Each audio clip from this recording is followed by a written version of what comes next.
দাও একটু পায়ের ধুলো দাও। না তুমি সত্যি ওস্তাদ আছো। কলকাতার নাম করা ডাক্তারের বউকে মেরে তার ছেলেকে চুরি করে তুমি কিনা কাজ নিয়েছো খোদ পুলিশ মন্ত্রী বাড়িতে। না তোমার কলিতে জোর আছে। এখানে এসেছিস কেন বল? কেন কত টাকা? দাও 1000 দিয়ে দাও।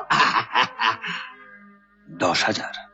আর তুমি তো মন্ত্রীকে চালাচ্ছ, মানে মন্ত্রীর গাড়ি চালক আর কি। তোমার আবার কিসের অভাব বলো?